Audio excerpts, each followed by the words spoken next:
Hello everyone, welcome to Engineers Path Academy. आप सभी का स्वागत है।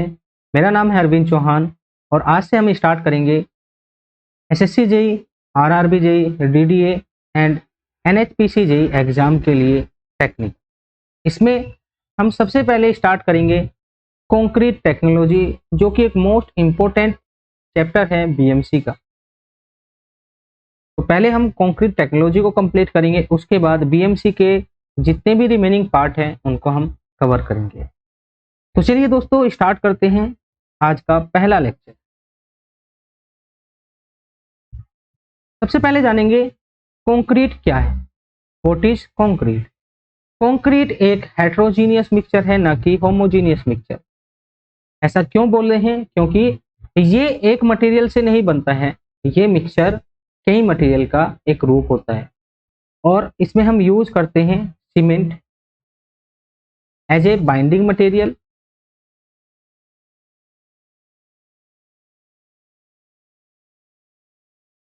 Fine aggregate, coarse aggregate, water and admixture. सभी का यूज हम आगे चल के समझने वाले हैं।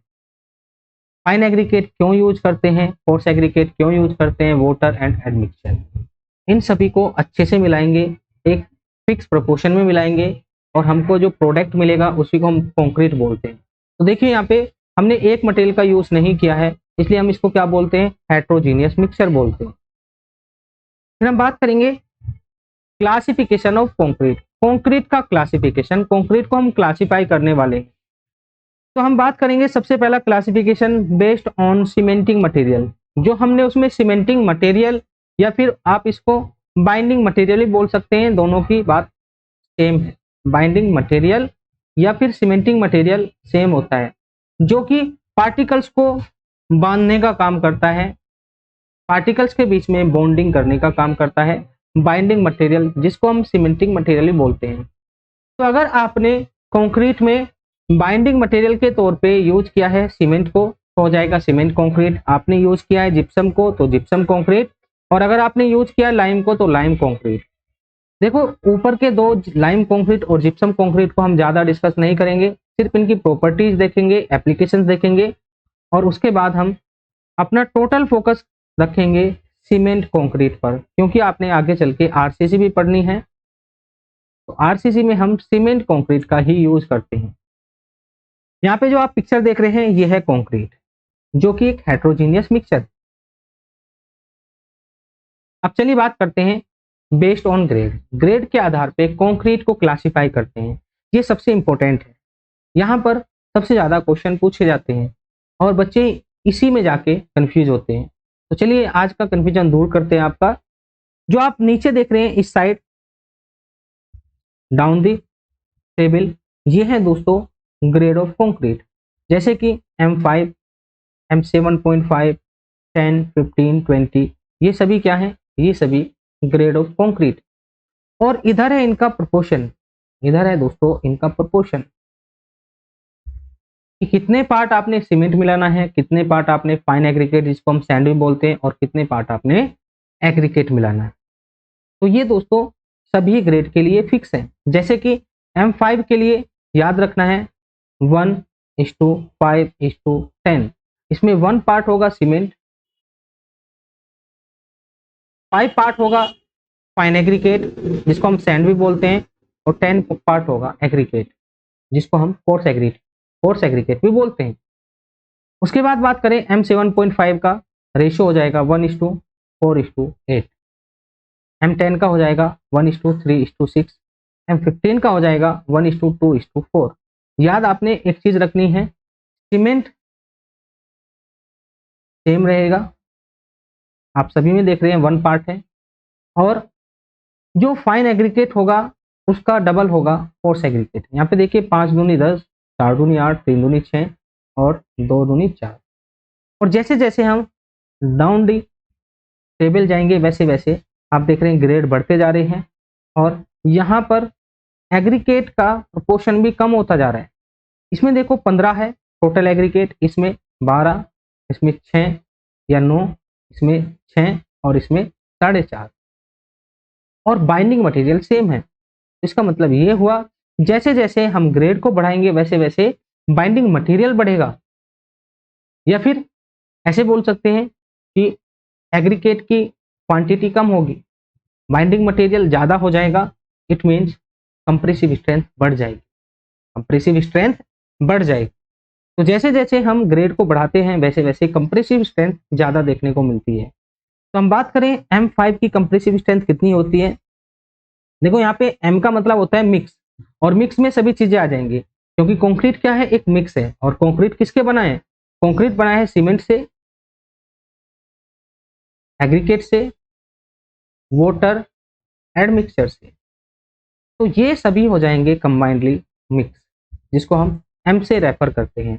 और जो यहाँ पे 5, 7.5, 10, 15 ये क्या है, ये हैं कंक्रीट की कंप्रेसिव स्ट्रेंथ आफ्टर 28 डेज।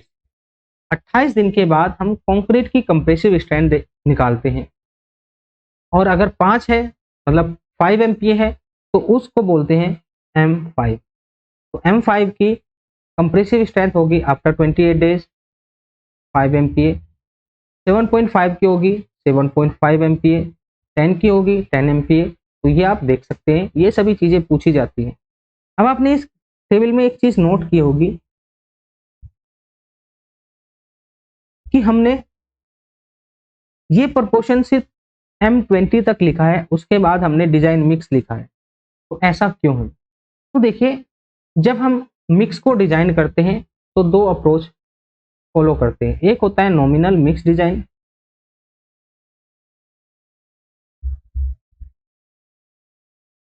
जो कि एक रफ अप्रोच है, इसको हम यूज करते हैं अप टू M20। इसके बाद हम डिजाइन मिक्स का कॉन्सेप्ट यूज करते हैं। अब चलिए कंप्रेसिव स्ट्रेंथ की बात करते हैं, तो इसको कैसे निकालते हैं, एक रफ आइडिया ले लेते हैं इसके बारे में। हम क्या करते हैं, हम कंक्रीट बनाएंगे, जैसे कि लेट सपोज आपने M10 कंक्रीट बनाना है, तो आपने इसमें क्या करना है, प्रोपोर्शन को सेट करना है 1:3:6, 1 part cement, 3 part fine aggregate and 6 part coarse aggregate. इनको अच्छे से मिलाएंगे, मिलाने के बाद हम इनका क्यूब बनाएंगे। और कितने क्यूब बनाने हैं, 3 क्यूब बनाने हैं। और क्यूब का साइज रहेगा 150 mm। याद रखना है 150 mm के 3 क्यूब बनाने हैं और उनको स्टोर करके रखना है 24 घंटे के लिए रूम टेम्परेचर पर। उसके बाद उनको निकाल लेना है माउल्ड से, क्योंकि माउल्ड में आप उसको सेट करेंगे। माउल्ड से निकालने के बाद जो कंक्रीट का स्पेसिमेन बचेगा उसको आपने वाटर में स्टोर करना है, वाटर में इमर्ज करना है। और कब तक रखना है, जब तक कि आप उस पर टेस्ट ना कर लें, just prior to testing. Testing से जस्ट पहले ही आपने उसको निकालना है। निकालने के बाद आप उसको कंप्रेशन टेस्टिंग मशीन में रखेंगे। तो आप 3 दिन के लिए कंप्रेसिव स्ट्रेंथ निकालते हैं, 7 दिन के लिए निकालते हैं, 28 डेज के लिए निकालते हैं। जनरली हम 28 डेज को ही रेफर करते हैं, प्रीफर करते हैं। अब यहाँ पे हम क्या करेंगे, 28 दिन जैसे ही हुए वैसे ही आपने वाटर से उसको निकालना है और कंप्रेशन टेस्टिंग मशीन में रखना है। और वहाँ पे लोड लगाना है, ग्रेजुअल लोड, जिसका रेट रहेगा 14 MPa पर मिनट। मतलब इतना लोड लगाना है जिससे कि हर मिनट में उसमें स्ट्रेस इंट्रोड्यूस हो सके 14 MPa की। और आपने लोड को नोट करते चलना है, जिस लोड पे भी वो फेल हो जाएगा उसी लोड को आपने फेलियर लोड बोल देना है और उसके कंक्रीट के सरफेस एरिया से डिवाइड करके वहां से कंप्रेसिव स्ट्रेंथ निकाल लेना है। तो ये है कंप्रेसिव स्ट्रेंथ। जैसे कि M70 है तो इसकी कंप्रेसिव स्ट्रेंथ होगी 70 MPa आफ्टर 28 डेज। यहाँ पे देखो M रेफर करता है मिक्स को, जैसे कि cement, aggregate, water and mixture. और मैं आपको 20, 15 इनका मतलब बता चुका हूँ। अब यहाँ पे देखिए जो लोअर ग्रेड होते हैं जैसे कि M5, 7.5, जनरली हम इनका यूज नहीं करते हैं। और अगर आपको यूज भी करना है तो आप इसको यूज कर सकते हैं फाउंडेशन वर्क में, ना कि सुपर स्ट्रक्चर में। मतलब जो ग्राउंड लेवल से ऊपर होता है उसको सुपर स्ट्रक्चर बोलते हैं, जो इससे नीचे होता है उसको फाउंडेशन बोलते हैं। तो ग्राउंड से नीचे कन्फाइनमेंट ऑलरेडी मौजूद होता है, कंक्रीट या फिर मेंबर कन्फाइंड होता है, फाउंडेशन कन्फाइंड होती है, तो वहाँ पे लोअर ग्रेड ऑफ कंक्रीट भी काम चला देगी। इसलिए हम M5 और M7.5 ग्रेड ऑफ कंक्रीट का यूज कर सकते हैं फाउंडेशन वर्क में। चलिए आगे चलते हैं। आगे हम बात करेंगे numbers of concrete grade as per IS 456-2000। देखिए ये है कंक्रीट का कोड, कंक्रीट कोड जिसको हम RCC में भी अच्छे से यूज करने वाले हैं, और जो कंक्रीट टेक्नोलॉजी पढ़ेंगे हम इसी को फॉलो करते हुए पढ़ेंगे क्योंकि यही एक ऑथेंटिक सोर्स है। तो हम नंबर्स ऑफ ग्रेड की बात करने वाले हैं। तो यहाँ पे हम ऑर्डिनरी ग्रेड की बात करते हैं। ये होता है M10 से लेकर M20 तक 3 नंबर ऑफ ग्रेड। बात करें स्टैंडर्ड ग्रेड की तो ये होगा M25 से M55 तक, और इसमें कितने आएंगे? 7 ग्रेड आएंगे। वैसे ही आप यहाँ पे देख सकते हैं high strength concrete grade M60 से M80 तक होगा। नंबर ऑफ ग्रेड कितने होंगे? 5 होंगे। तो ये तो बात हुई दोस्तों नंबर ऑफ ग्रेड की। अब चलिए बात करते हैं मिनिमम ग्रेड की। तो यहाँ पे हम 2 कंक्रीट की बात करने वाले हैं, एक प्लेन कंक्रीट, एक RCC। देखो जो कंक्रीट होती है इसको जब हम मेंबर में यूज करते हैं तो हम रेनफोर्सिंग मटेरियल डालते हैं, जैसे कि स्टील। क्यों डालते हैं RCC में आपको अच्छे से समझ आ जाएगा। अभी सब बस इतना समझ लीजिए कि जो रेनफोर्सिंग मटेरियल होता है वो कॉमनली हम यूज करते हैं स्टील को, और इसी को हम बोलते हैं RCC। और अगर आपने स्टील नहीं डाला तो कंक्रीट को बोलेंगे PCC, मतलब प्लेन सीमेंट कंक्रीट। तो अगर PCC आप यूज कर रहे हैं कहीं पे तो आप M15 से कम वाला ग्रेड यूज नहीं करेंगे। ये है minimum grade of concrete as per IS 456-2000। इसके हिसाब से दोस्तों बात करें RCC में एज पर IS 456-2000 तो मिनिमम ग्रेड M20 होगा। चलिए देखते हैं टेबल में कैसे।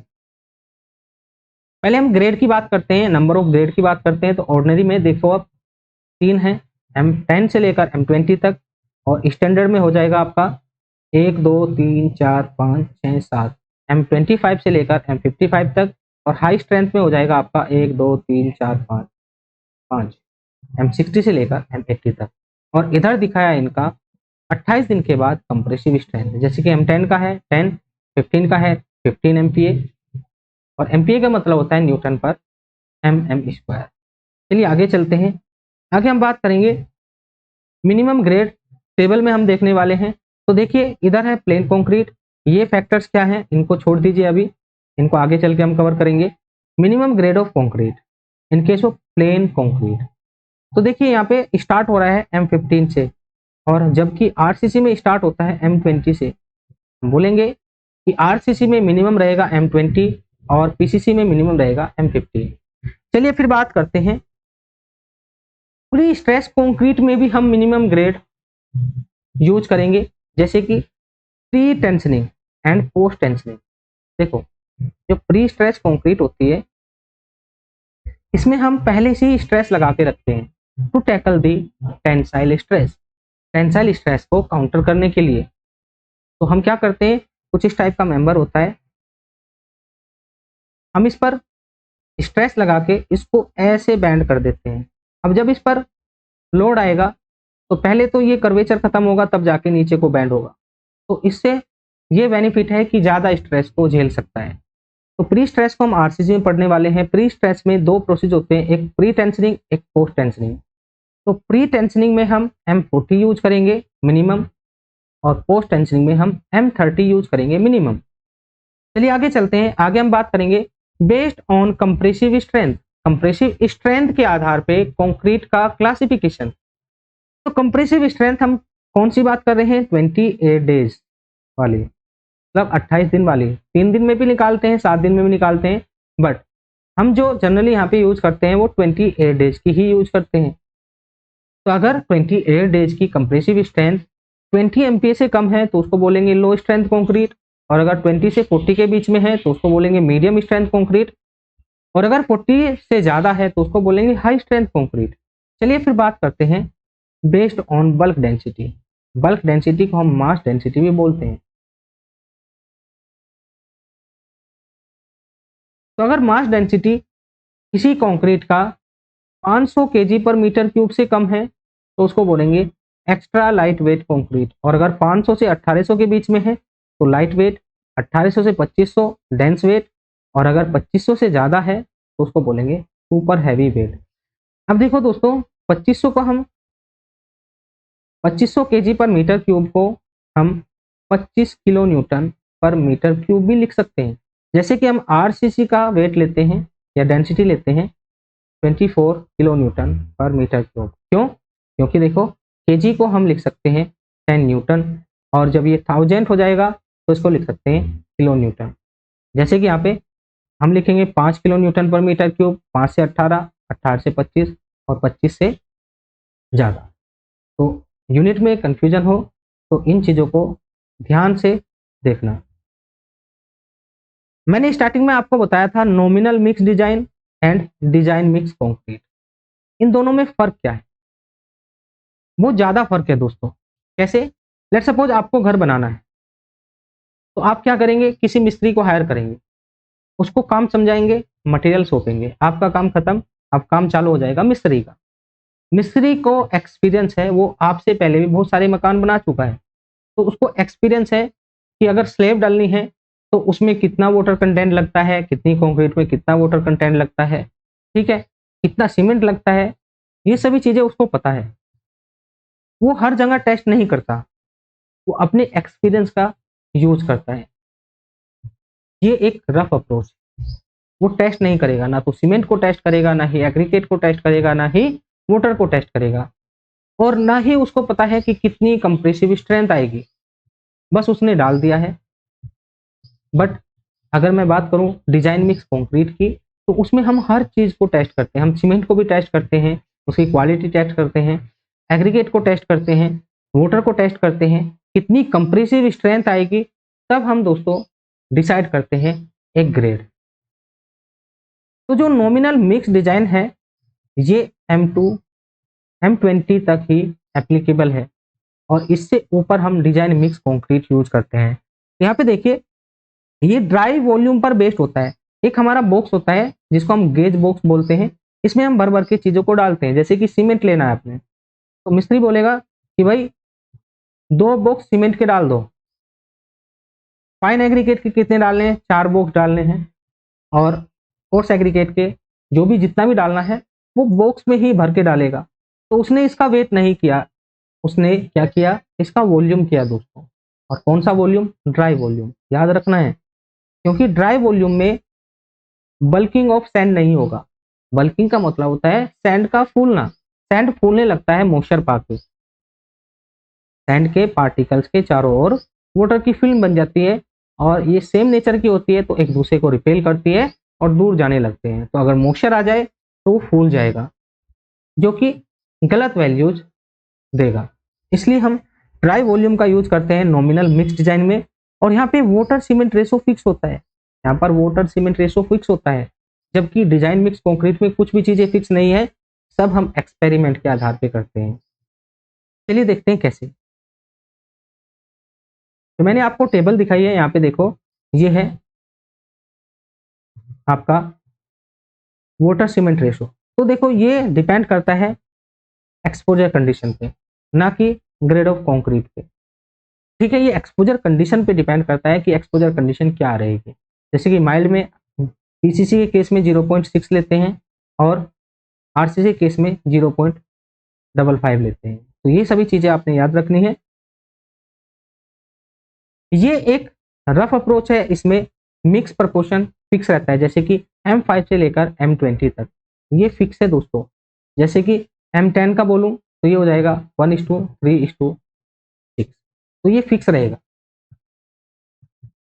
ये पास्ट एक्सपीरियंस पर बेस्ड होता है, और इसको हम स्मॉल स्केल कंस्ट्रक्शन में यूज करते हैं। छोटे छोटे काम में हम इसको यूज करते हैं। आपको अपना घर बनाना है तब आप इसको यूज कर सकते हैं, बट अगर आपने कोई फ्लैट बनाने हैं, बड़ी बड़ी बिल्डिंग बनानी है, ब्रिजेस बनाने हैं, तो आप इसका यूज नहीं करेंगे, आप डिजाइन मिक्स की ओर जाएंगे। डिजाइन मिक्स में हम क्या करते हैं, हम मास का यूज करते हैं। हम दोस्तों बॉक्स से भर के चीजों को नहीं डालेंगे, हम उनका मास करेंगे, जिससे बल्किंग ऑफ सैंड भी दूर हो जाएगा, correction for bulking of sand भी हो जाएगा। वाटर सीमेंट रेशो फिक्स नहीं होता है, ये डिपेंड करता है इन्वायरमेंटल कंडीशन पर, एक्सपोजर कंडीशन पर। मिक्स प्रपोर्शन भी फिक्स नहीं होगा, ये भी एक्सपेरिमेंट के आधार पे लेंगे, और ये एक साइंटिफिक अप्रोच है, इसको हम लार्ज जॉब में यूज करते हैं। ये दोनों चीजें, नॉमिनल मिक्स डिजाइन और डिजाइन मिक्स कंक्रीट, अगर आप सिविल इंजीनियरिंग के स्टूडेंट हैं तो कोई भी पूछ सकता है, तो याद रखना है। चलिए आगे चलते हैं, आगे हम बात करेंगे based on place of casting. Concrete का क्लासिफिकेशन करते हैं कास्टिंग के आधार पे। तो देखिए दो टाइप की होती है। लेट सपोज आपने स्लैब डालना है, तो स्लैब को आप साइड पे ही डालेंगे, स्लैब को आप साइड पे ही डालेंगे, तो उसको बोलेंगे इन सिटू कास्टिंग, इन सिटू कास्टिंग।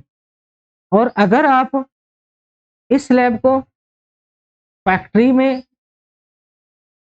कास्ट करते हैं तो उसको बोलते हैं प्री कास्ट कंक्रीट, पहले से ही आपने तैयार किया हुआ है। जैसे कि हम ब्रिजेस का जो स्पान होता है उसको हम पहले से ही कास्ट करके रखते हैं, जिससे कि रैपिड कंस्ट्रक्शन हो सके, तेजी से कंस्ट्रक्शन हो सके, तो हम उसको फैक्ट्री में ही तैयार रखते हैं, तो उसको बोलते हैं प्री कास्ट कंक्रीट।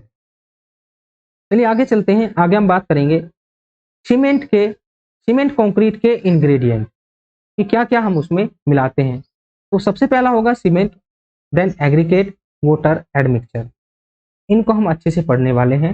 तो सबसे पहले हम जानेंगे सीमेंट के बारे में, उसके बाद एग्रीगेट के बारे में, वाटर, एडमिक्सचर के बारे में, देन हम जाएंगे कंक्रीट की प्रॉपर्टीज पर। तो कंक्रीट अभी के लिए यहीं पे स्टॉप करते हैं। सबसे पहले हम जानेंगे सीमेंट के बारे में। चलिए स्टार्ट करते हैं सीमेंट को। तो देखिए सीमेंट के कुछ पैरामीटर्स होते हैं जो कि आपने याद रखने हैं, जैसे कि फादर ऑफ सीमेंट सबसे पहले बना था पोर्टलैंड सीमेंट, और जिसको बनाया था जोसेफ एस्पिडेन ने, जोसेफ एस्पिडेन। इसलिए फादर ऑफ सीमेंट कौन हो जाएंगे? जोसेफ एस्पिडेन हो जाएंगे। बात करते हैं bulk density of cement. Cement की बल्क डेंसिटी कितनी होती है? 1440 kg पर मीटर क्यूब, मोस्ट इंपोर्टेंट है। स्पेसिफिक ग्रेविटी ऑफ सीमेंट कितनी होती है? 3.15। दोनों में अंतर क्या है? अगर आपको नहीं पता स्पेसिफिक ग्रेविटी क्या होती है, तो ये डेंसिटी का एक रेशो होता है। हम यहाँ पे बात कर रहे हैं सीमेंट का, तो सीमेंट की डेंसिटी ऊपर लिखेंगे और वाटर की डेंसिटी नीचे लिखेंगे। इस रेशो को ही हम स्पेसिफिक ग्रेविटी बोलते हैं। याद होगा आपको, वाटर की डेंसिटी होती है 1000 kg पर मीटर क्यूब, और अगर जीसी की बात करें ये है 3.15। तो यहाँ से रोसी निकलना चाहिए 3150 kg पर मीटर क्यूब, बट हमने पढ़ा अभी 1440 kg पर मीटर क्यूब। दोनों में अंतर क्या है? तो देखिए यहाँ पे हम बल्क की बात कर रहे हैं, एब्सोल्यूट की बात नहीं की है हमने, यहाँ पे बल्क की बात की है। बल्क का मतलब है आपने एक बोरे में भर दिया उसको, उसमें वोइड्स भी हो सकते हैं दोस्तों, जो कि जनरली होते हैं, ठीक है। तो उन वोइड्स के कारण उसका जो मास आता है वो कम निकल के आता है। बट अगर बात करें हम स्पेसिफिक ग्रेविटी, तो हम एक सीमेंट पार्टिकल की निकालते हैं, जो कि एक सॉलिड होता है, उसमें कोई भी वोइड्स नहीं होता, इसलिए ये ज्यादा आती है। और वहीं पे एब्सोल्यूट डेंसिटी भी ज्यादा आती है, 3150 kg पर मीटर क्यूब। मतलब अगर कोई भी वोइड ना हो और आपने सीमेंट के पार्टिकल ही भर दिए हैं, तो इतना आएगा, 1 मीटर क्यूब सीमेंट में इतना वेट होगा। बात करें दोस्तों weight of 1 bag of cement, एक बैग सीमेंट का वेट कितना होता है? 50 kg, ये तो आप सभी जानते हैं। But important thing, volume of 1 bag of cement, कि एक सीमेंट बैग का वॉल्यूम कितना होता है, ये जनरली पूछा जाता है, और इससे न्यूमेरिकल भी बनते हैं। चलिए बात करते हैं, हमको पता है मास डेंसिटी होता है rho equal to M upon V. मुझे निकालना है वी, तो वी हो जाएगा वॉल्यूम एम अपॉन रो। वही देखो एम कितना है? मास 50 kg, एक बैग का मास है 50 kg, और डेंसिटी कितना है? 1440। जब इन दोनों को डिवाइड करेंगे तो ये हो जाएगा 0.035 मीटर क्यूब। मतलब एक बैग सीमेंट का वॉल्यूम होगा 0.035 मीटर क्यूब। वहीं पे बात करते हैं number of cement bag in 1 meter cube. आपने 1 मीटर क्यूब में कितने सीमेंट बैग को प्लेस करना है, या कितने सीमेंट बैग आ सकते हैं? तो ये आ सकते हैं 30 अप्रोक्स। एग्जैक्ट नहीं है दोस्तों, ऊपर नीचे हो सकता है, 30 अप्रोक्स है। देन हम बात करेंगे average particle size of cement. Cement के एवरेज पार्टिकल साइज, तो इसका डायमीटर होता है 15 माइक्रोन। 15 माइक्रोन, तो याद रखना है आपने 15 माइक्रोन, तो ऐसे लिखते हैं।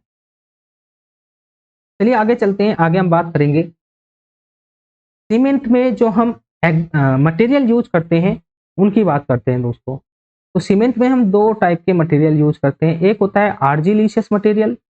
आर्जिलिशियस मटेरियल उस मटेरियल को बोलते हैं जिनका मेन कॉन्स्टिट्यूएंट क्ले और एल्यूमिना होता है, जैसे कि शेल एंड क्ले। एग्जाम्पल पूछता है कि आर्जिलिशियस मटेरियल के एग्जाम्पल बताइए, तो आपने बताना है shale and clay, blast furnace slag.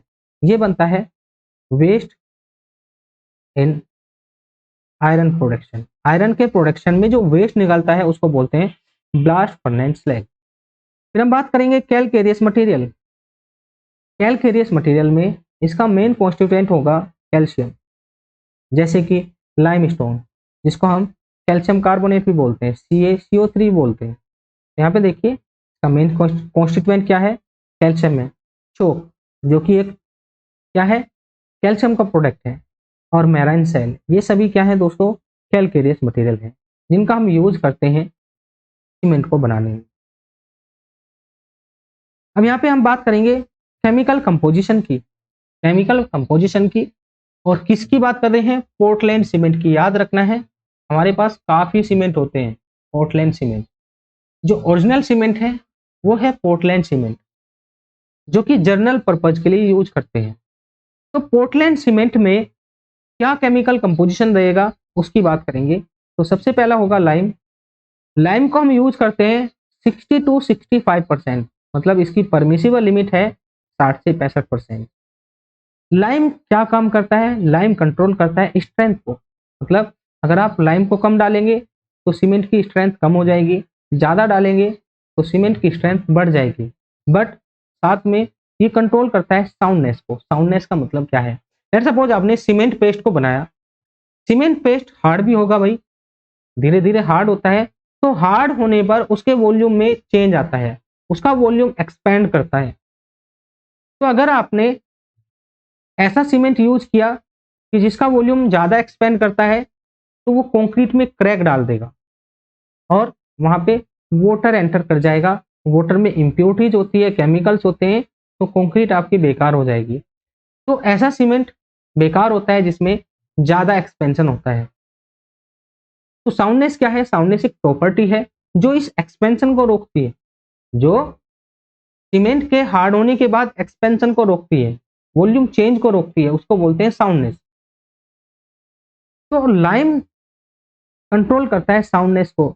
अगर लाइम इस परसेंटेज में है तो ठीक है, और अगर इससे ज्यादा है तो ये साउंडनेस को इंक्रीज कर देगा। मतलब साउंडनेस को इंक्रीज नहीं करेगा, सीमेंट को अनसाउंड बना देगा, सीमेंट को अनसाउंड बना देगा और सीमेंट में एक्सपेंशन देखने को मिलेगा। चलिए बात करते हैं इसकी डिफिशियंसी। मैं आपको बता चुका हूं, अगर ये कम हो जाए तो स्ट्रेंथ एंड सेटिंग रेट, याद रखना है दोनों चीजों में सेटिंग रेट और सेटिंग टाइम में डिफरेंस है। चलिए समझते हैं कैसे। मैंने बात की कि अगर लाइम को डिक्रीज करते तो स्ट्रेंथ भी रिड्यूस हो जाएगी, ये तो सभी जानते हैं आप। सेटिंग रेट भी रिड्यूस हो जाएगा, मतलब रेट रिड्यूस हो जाएगा। अब सीमेंट पेस्ट धीरे धीरे सेट होगा तो सेटिंग टाइम बढ़ जाएगा, सेटिंग टाइम बढ़ जाएगा। सेटिंग रेट डिक्रीज होगा तो सेटिंग टाइम इंक्रीज हो जाएगा।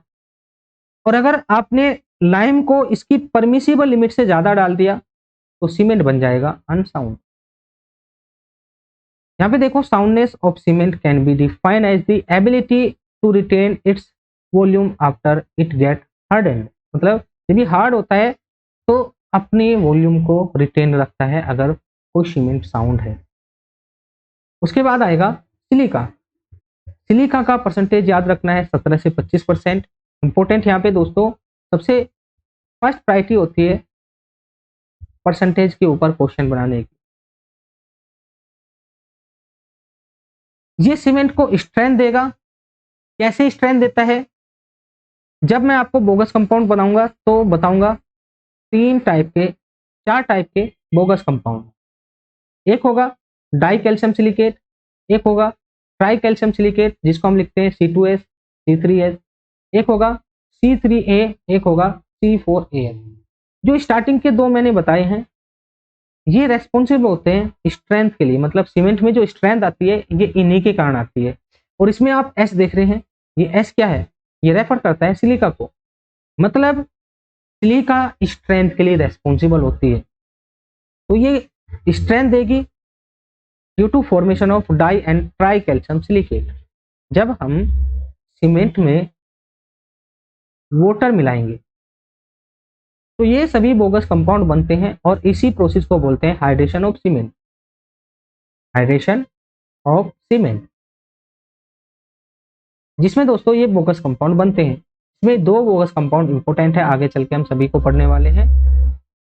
और अगर सिलिका एक्सीज अमाउंट में हो जाए तो स्ट्रेंथ तो इंक्रीज करेगा बट सेटिंग रेट डिक्रीज हो जाएगा और सेटिंग टाइम इंक्रीज हो जाएगा। सेटिंग रेट डिक्रीज होगा तो स्लो सेटिंग होगी और धीरे धीरे सीमेंट सेट करेगा। चलिए बात करते हैं नेक्स्ट इंपॉर्टेंट पैरामीटर या केमिकल कंपोनेंट एल्यूमिना का। एल्यूमिना का परसेंटेज रखते हैं 3 से 8% और ये रेस्पॉन्सिबल होता है क्विक सेटिंग के लिए।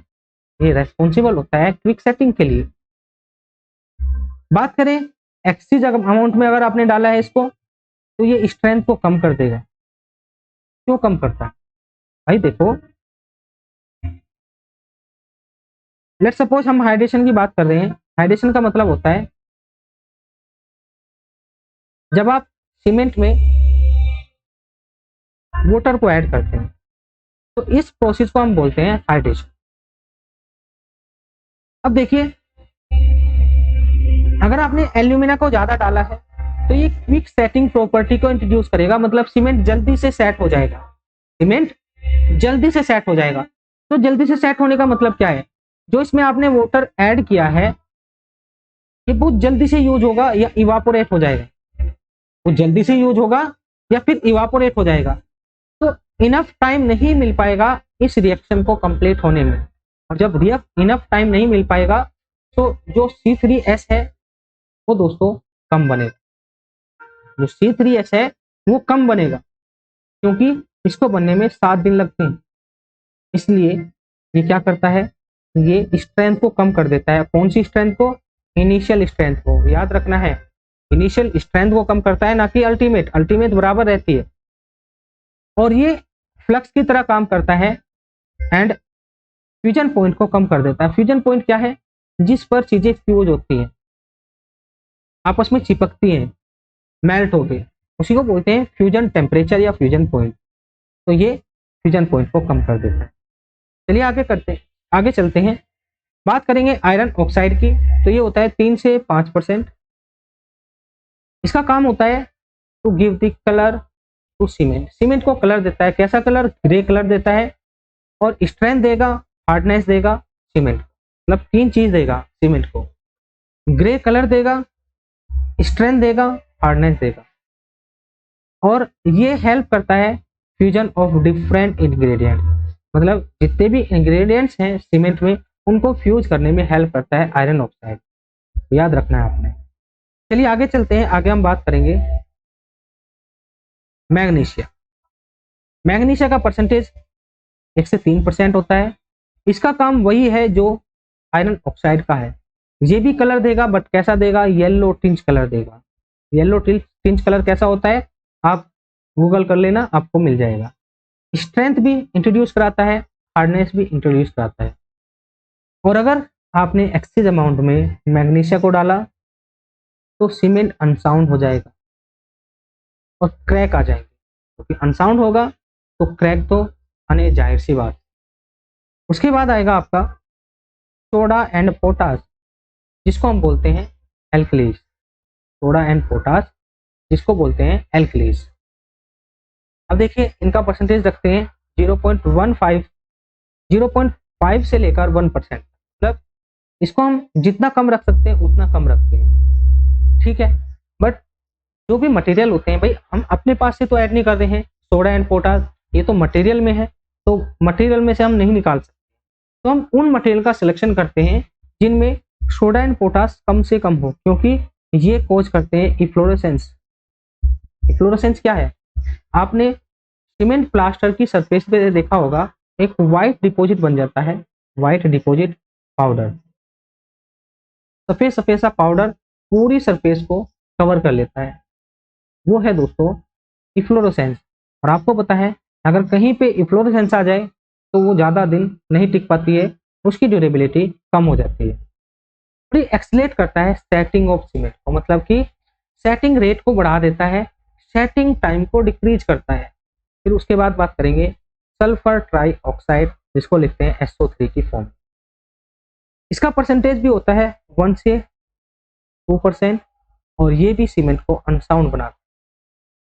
फिर मैं बात करूंगा दोस्तों, अभी जो मैंने बताया आपको, ये चीज अपने पास से हम इंट्रोड्यूस नहीं कर रहे हैं, ये मटेरियल की प्रॉपर्टी है, मटेरियल में है, और मटेरियल को यूज करते हैं तो उनके साथ ये आएगी। तो हम ऐसे मटेरियल का यूज करते हैं जिसमें ये सभी चीजें कम से कम हो। उसके बाद बात करेंगे कैल्शियम सल्फेट। कैल्शियम सल्फेट को हम जिप्सम भी बोलते हैं। ये क्या करता है? ये सेटिंग रेट को डिक्रीज करता है, सीमेंट के सेटिंग रेट को डिक्रीज करता है, इसलिए इसको रिटार्डर भी बोलते हैं। इसको क्या बोलते हैं? रिटार्डर बोलते हैं, क्योंकि सेटिंग रेट को डिक्रीज कर रहा है, सेटिंग टाइम को इंक्रीज कर देता है। तो इसको कहाँ पे यूज करेंगे? इसको हम यूज करेंगे हॉट प्लेसेस पर, जहां पर गर्मी ज्यादा होती है, वाटर इवापोरेट होता रहता है, रिएक्शन फास्ट हो जाती है और जल्दी से चीजें जमने लगती है, जल्दी से सीमेंट जमने लगता है, तो वहां पे हम कैल्शियम सल्फेट का यूज करते हैं। तो ये क्या करता है? ये रिटार्ड करता है सेटिंग रेट को। कैसे रिटार्ड करता है? देखिए, इसको हम ग्राइंडिंग के टाइम मिलाते हैं। जो हमारे सीमेंट पार्टिकल्स होते हैं, जब हम सीमेंट को बनाएंगे तो सीमेंट पार्टिकल बनते हैं, जिनको हम क्लिंकर्स बोलते हैं। तो क्लिंकर्स को हम पीसते हैं और हम पाउडर बनाते हैं सीमेंट का। तो पीसते टाइम ही हम कैल्शियम सल्फेट को मिलाते हैं। ये क्वेश्चन कई बार पूछा जा चुका है। और कैल्शियम सल्फेट को 2 या 3% हम मिलाते हैं। ये क्या करता है? ये पीसते टाइम जब मिलाएंगे तो सीमेंट पार्टिकल के ऊपर अपनी कोटिंग बना लेगा, सीमेंट पार्टिकल के ऊपर अपनी कोटिंग बना लेगा और एक बफर पैदा कर देगा between the water and cement particle. अब देखो, वाटर डायरेक्ट इंटैक्ट नहीं कर रहा है सीमेंट पार्टिकल से, तो यहाँ पे हाइड्रेशन स्लो हो जाएगा, हाइड्रेशन स्लो हो जाएगा। जब हाइड्रेशन स्लो होगा तो धीरे धीरे सीमेंट सेट होगा। तो इसको हम हॉट प्लेसेस पर यूज करते हैं। इसके बाद बात करेंगे बोगस कंपाउंड की। तो देखिएगा, बोगस कंपाउंड में सबसे पहला आएगा ट्राई कैल्शियम सिलिकेट। इसको लिखते हैं हम C3S, और ये पोर्टलैंड सीमेंट में 25 से 50% होता है। ये पोर्टलैंड सीमेंट में कितना होता है? 25 से 50%। इसका दूसरा नाम है एलाइट, और ये बनता कब है? ये बनता है 1 वीक के अंदर, मतलब 7 दिन में। जैसे ही आपने सीमेंट में पानी मिलाया, वाटर मिलाया, तो रिएक्शन स्टार्ट हो जाएगी और 7 दिन के अंदर C2S बन जाएगा। C2S दोस्तों स्ट्रेंथ के लिए रेस्पॉन्सिबल होता है। तो जो अर्ली स्ट्रेंथ होती है उसके लिए कौन रेस्पॉन्सिबल होगा? C3S रेस्पॉन्सिबल होगा। तो अगर किसी सीमेंट में C3S ज्यादा है तो उसकी अर्ली स्ट्रेंथ बहुत ज्यादा होगी, वो जल्दी से अपनी स्ट्रेंथ को गेन करेगा। यहाँ पे देखिए, it undergoes hydration within 1 week after the addition of water into the cement. It is responsible for development of early strength in the cement. Cement में अर्ली स्ट्रेंथ के लिए रेस्पॉन्सिबल होता है, और ये इंक्रीज करता है resistance of cement against freezing and थॉइंग। ये क्या है दोस्तों? देखिए, जब आप कंक्रीट को यूज करेंगे, आपको पता है कंक्रीट सबसे पहले प्लास्टिक स्टेट में रहेगी, प्लास्टिक स्टेट में रहेगी, मतलब गीली अवस्था में रहेगी, तो उसमें वॉइड्स भी होंगे। अब गीली अवस्था में जो कंक्रीट होती है, इसमें वॉइड्स में एयर आ जाती है या फिर वाटर आ जाता है। जनरली वाटर आता है, एयर नहीं होती, क्योंकि एयर को हम बाहर निकाल देते हैं कंपैक्ट करके। ये वाटर होता है इन वॉइड्स में। ये क्या करता है, वाटर धीरे धीरे जमने लगता है और जमने पर वाटर एक्सपेंड करता है अपने वॉल्यूम में, तो वॉइड्स को बड़ा कर देगा। जब ये सेट होगा वॉइड को बड़ा कर देगा, और वॉइड को बड़ा करने के बाद जब यहाँ पे गर्मी बढ़ेगी दोस्तों, तो ये पिघल जाएगा, मतलब इसका थ्रोइंग हो जाएगा। तो इस वॉइड को ये परमानेंटली क्रिएट कर जाएगा। और आपको पता है कोई भी वॉइड लोड को ट्रांसफर नहीं करता है, तो इसलिए यहाँ पे हम बात करेंगे ऐसी कंक्रीट जिसमें फ्रीजिंग एंड थ्रोइंग का इफेक्ट होता है, वो कंक्रीट कम लोड को बियर करती है और जल्दी ही खराब हो जाती है, क्योंकि वे जो वॉइड्स बने हैं उनमें आगे चल के और भी वाटर एंटर कर सकता है, बारिश का पानी आ सकता है, सी वाटर आ सकता है, बहुत सारी चीज़ें इनको अफेक्ट कर सकती हैं, तो इसकी ड्यूरेबिलिटी भी कम हो जाती है। तो ऐसी कंक्रीट टिकाऊ नहीं होती है। तो अब देखो, ट्राई कैल्शियम सिलिकेट रेजिस्टेंस को इंक्रीज करता है, मतलब इन चीज़ों को रोकता है, फ्रीजिंग एंड थ्रोइंग को। कैसे रोकता है, क्योंकि at the time of formation of try calcium silicate 500 joule पर ग्राम हीट ऑफ हाइड्रेशन निकलती है, जो कि बहुत ज़्यादा है। हीट ऑफ हाइड्रेशन ज़्यादा है तो ये वाटर को फ्रीज नहीं होने देगी। जब फ्रीज नहीं होगा तो ये मेल्ट कैसे होगा, ठीक है, ये फ्रीज नहीं रहेगा दोस्तों, आसानी से इवापोरेट हो जाएगा। It possesses the best cementing property among all the bogus compound. सबसे बेस्ट है C3H। जितने बोगस कंपाउंड हम पढ़ते हैं उनमें सबसे बेस्ट है आपका C3H, और इसका हीट ऑफ हाइड्रेशन 500 जूल पर ग्राम होता है। चलिए आगे चलते हैं, आगे हम बात करेंगे डाई कैल्शियम सिलिकेट की, जिसका केमिकल फॉर्मूला है C2H, और इसका परसेंटेज होता है पोर्टलैंड सीमेंट में 25 से 40%। इसका दूसरा नाम है बिलाइट, और ये बनता है 1 साल, ये बनता है दोस्तों 1 साल में। तो जो अल्टीमेट स्ट्रेंथ आएगी सीमेंट की वो किसके कारण आएगी, वो आएगी डाई कैल्शियम सिलिकेट के कारण, क्योंकि 1 साल के अंदर ये बन के तैयार होता है। बात करें, ये रेजिस्टेंस इंक्रीज करता है against the action of chemical. जो केमिकल होते हैं उनको रोकता है अच्छे से। ग्राइंडिंग को हार्ड बनाता है, क्योंकि जो इसका हीट ऑफ हाइड्रेशन है वो 260 जूल पर ग्राम है। पीसते टाइम ये हार्ड होता है दोस्तों, इसलिए पीसते टाइम आपको ज़्यादा मशक्कत करनी पड़ती है। चलिए आगे चलते हैं, आगे हम बात करेंगे ट्राई कैल्शियम एल्यूमिनेट, जिसको हम C3A लिखते हैं, इसको हम लिखेंगे C3A, और इसका परसेंटेज होता है 5 से 11%। देखिए फिर से मैं बताने की कोशिश करूंगा कि ये सभी चीज़ें हमारे हाथ में नहीं है, हम बस उस मटेरियल का सिलेक्शन कर सकते हैं जिसमें ये सभी चीज़ें कम से कम। अब जैसे कि ट्राई कैल्शियम एल्यूमिनेट बनता है, ये बनेगा दोस्तों, इसको आप पूरी तरह से एलिमिनेट नहीं कर सकते हैं, बट ये सबसे बेकार है, सीमेंट में सबसे बेकार यही है। ये बहुत बेकार प्रॉपर्टी को इंट्रोड्यूस कराता है। इसका नाम है सिलाइट, और ये बनता है 24 घंटे में। जैसे आपने वाटर ऐड किया उसके 24 घंटे में बन जाएगा ट्राई कैल्शियम एल्यूमिनेट, और ये फ्लैश सेटिंग के लिए रेस्पॉन्सिबल होता है। फ्लैश सेटिंग का मतलब है प्री मेच्योर हार्डनिंग, मतलब टाइम से पहले ही सीमेंट कॉन्क्रीट या सीमेंट पेस्ट सेट हो जाता है। टाइम से पहले ही, लेट सपोज 30 मिनट का टाइम आपको लगता है, मिनिमम 30 मिनट का टाइम लगता है पोर्टलैंड सीमेंट को सेट होने में, जिसमें आप अपने जितनी भी बेसिक चीजें हैं वे कर लेते हैं। जैसे कि आप मिक्सिंग कर लेते हैं, आपको ट्रांसपोर्ट करना है कंक्रीट को वो कर लेंगे, आप प्लेस कर लेंगे, आपको कंपैक्ट करना है, आपको फिनिशिंग करना है, वो सभी चीजें आप कर लेंगे।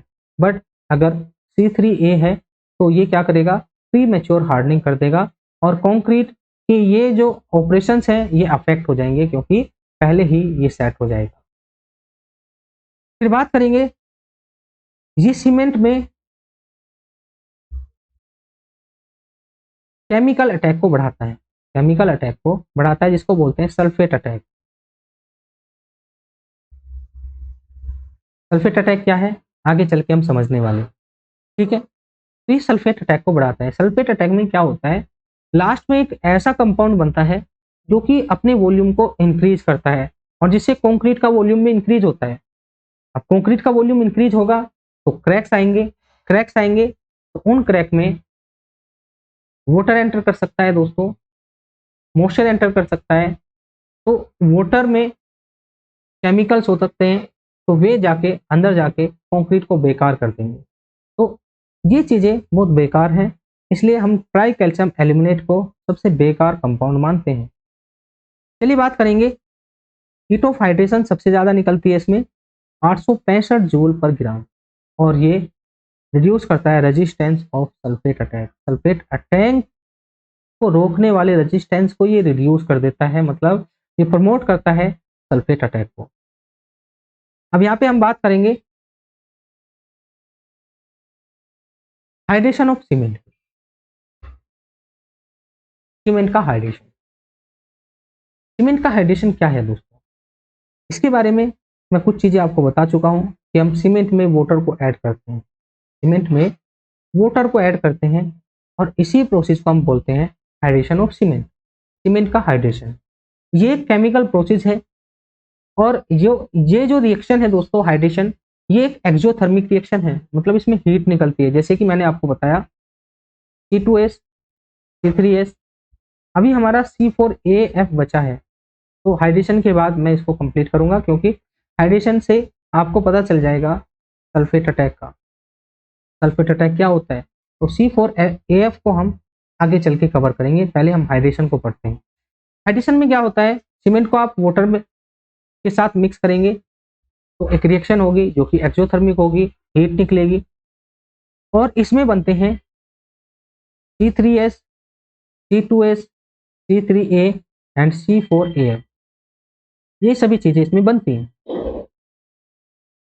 ये जो आप स्टार्टिंग के दो देख रहे हैं ये सबसे अच्छे हैं, जितने ज्यादा बनेंगे उतने ही अच्छे हैं दोस्तों, क्योंकि ये स्ट्रेंथ के लिए रेस्पॉन्सिबल होते हैं, जबकि ये सबसे बेकार है, ये कोई भी स्ट्रेंथ नहीं देंगे, ये नेगेटिव प्रॉपर्टी को इंट्रोड्यूस करते हैं। अब यहाँ पे क्या होता है, इनके साथ कैल्शियम हाइड्रोक्साइड भी बनता है, और ये कैल्शियम हाइड्रोक्साइड सोल्यूबल होता है वाटर में, क्योंकि ये क्या है, एक लाइम है, हाइड्रेटेड लाइम, तो ये सोल्यूबल होता है वाटर में, और इसके पास कोई भी बाइंडिंग प्रॉपर्टी नहीं होती।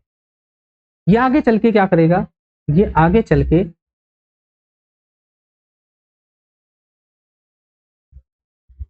C3A के साथ कंबाइन करेगा और बनाएगा कैल्शियम सल्फो एल्यूमिनेट। मतलब पहले ये सल्फेट के साथ रिएक्ट करता है, और यहाँ से बनता है कैल्शियम सल्फेट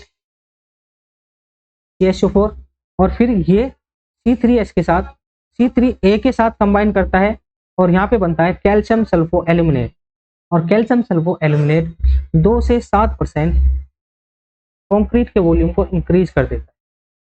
तो यही है दोस्तों सल्फेट अटैक, क्योंकि यहाँ पे पहले कैल्शियम हाइड्रोक्साइड बनेगा, वो सल्फेट के साथ किसी के भी कंक्रीट या सीमेंट किसी के भी कॉन्टेक्ट में आ सकता है, सोइल में हो सकता है सल्फेट, वाटर में हो सकता है सल्फेट, तो सल्फेट के साथ रिएक्ट करके कैल्शियम सल्फेट बना देगा, और कैल्शियम सल्फेट C3A के साथ कंबाइन करके दोस्तों कैल्शियम सल्फो एल्यूमिनेट बनाता है, जो कि 2 से 7% वॉल्यूम को इंक्रीज कर देता है। अब यहाँ पे देखिए कैसे स्ट्रेंथ आएगी सीमेंट में ड्यू टू हाइड्रेशन, उसकी भी बात कर लेते हैं। तो मैं पूरी रिएक्शन लिखने वाला हूं, उसके बाद समझेंगे सभी चीजों को।